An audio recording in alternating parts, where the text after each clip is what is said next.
sicuramente positivo per la partecipazione, per la volontà, soprattutto per l'educazione calcistica che in quest'ultimo torneo è stata esemplare. Sono 3 motivi particolari che mi hanno così fatto capire che anche questi giovani stanno crescendo e sono il rispetto per gli avversari, per gli arbitri e per il pubblico, cioè essere rispettosi di queste 3 cose vuol dire essere sportivi. Mi stuzzica in maniera particolare cercare sempre di crescere. Dopo 30 anni, io lo sto portando avanti da 20, siamo arrivati a 24 squadre nel 2001-2002 con una partecipazione incredibile. Il prossimo anno vorremmo implementare il trofeo Nero Rocco con un trofeo femminile a 6 o 8 squadre, 2 gironi, una fare in Austria, una fare in Friuli, magari verso la Carnia dove ci sono già 2 squadre importanti che fanno la massima categoria e di conseguenza cercare anche lì di dare nuovi sviluppi e nuovi anche stimoli da parte dell'organizzazione, soprattutto perché se non si ha stimoli dopo le manifestazioni vanno ad appiattirsi. Inoltre cercheremo sicuramente di spostare le date del torneo alla prima settimana di settembre, settimana che è molto richiesta da parte di tutte le squadre italiane proprio perché è in fase di preparazione dove cercano maggiori incontri per prepararsi al campionato. Devo ringraziare assolutamente la Regione con l'assessore Torrenti e Bolzonello e soprattutto la Camera di Commercio e la Fondazione Cassa di Risparmio. Sono queste le istituzioni che permettono al Trofeo Nero Rocco di andare avanti e di poter crescere ancora, se possibile.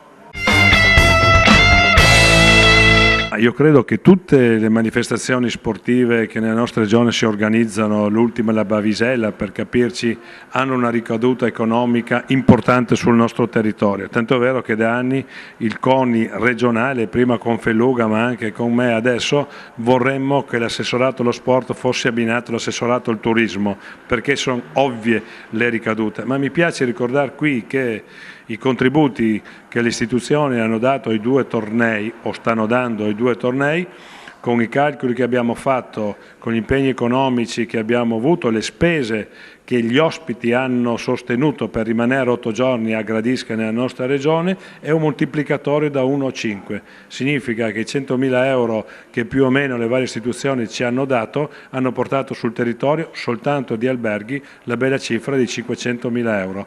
Questo per far capire come lo sport può essere un volano anche per la nostra economia. Alberghi pieni e non solo, perché anche i campi da gioco erano tutti pieni, di conseguenza un riscontro veramente positivo per quanto riguarda la nostra organizzazione. Si vede e si capisce che come è stato ristrutturato quest'anno il Torneo delle Nazioni ha avuto un maggior seguito. È certo che le risorse economiche a disposizione sono quelle che sono e tu devi giostrare in base a quello che è il tuo budget. Sul piano invece tecnico, diciamo, è stata una grande edizione, ma soprattutto per la correttezza. Questo per noi che viviamo ancora con lo spirito d'Olimpia, ci inventiamo ogni tanto qualcosa, questi stavolta hanno sposato in pieno quello che è il nostro motto: correttezza, disponibilità e rispetto soprattutto del prossimo. Basta pensare che in tutte queste partite abbiamo avuto soltanto 6 espulsioni e questo è un numero che già da solo parla.